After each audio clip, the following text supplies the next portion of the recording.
పెద్దలు ఇప్పటికీ గుండ్రాయిల్లా పనిచేస్తూ ఉన్నారు అంటే వాళ్ళ తిన్న తిండి అటువంటిది. మనం ఇప్పుడు ఏదో ఫ్యాషన్గా కాఫీ టీలంటూ సిప్ చేస్తూ ఉంటాం, కానీ అప్పట్లో వాళ్ళు ఉదయాన్నే రాగి జావ తాగేవారు. ఎందుకంటే రాగులు అతి శక్తివంతమైనవి. రాగులు ఇతర ధాన్యాల కంటే బలవర్ధకమైనవి. వీటిలో ఉన్న పోషక విలువలు, ఆరోగ్య ప్రయోజనాలేంటో తెలుసుకుందాం. రాగి జావ తాగుతూ ఉంటే కొవ్వు కరిగిపోతుంటుంది. రాగుల్లో ఐరన్ పుష్కలంగా ఉండడం వల్ల రక్తహీనత సమస్యను అధిగమించవచ్చు. రాగులను రోజువారీ ఆహారంలో భాగం చేసుకోవడం వల్ల వృద్ధాప్య ఛాయలను దూరం చేసుకోవచ్చు. రాగుల్లో ఉన్న ఫైబర్ కడుపు నిండినట్లు చేస్తాయి కనుక బరువును నియంత్రిస్తాయి. అలాగే జుట్టు పెరుగుదలకు ఎంతగానో సాయపడతాయి. మహిళల్లో ఎముకల పటుత్వం కోసం రాగి జావ తీసుకోవడం మంచిది.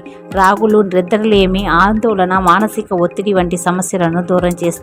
ఎక్కువగా శారీరక శ్రమ చేసేవారు ఆహారంలో రాగులను చేర్చుకోవడం ద్వారా తక్షణ శక్తి వస్తుంది. రాగులతో చేసిన ఏ ఆహారమైనా శరీరంలోని గ్లూకోజ్ స్థాయిలను క్రమబద్ధీకరించి షుగర్ వ్యాధిని నియంత్రిస్తుందని ఆయుర్వేద నిపుణులు అంటున్నారు.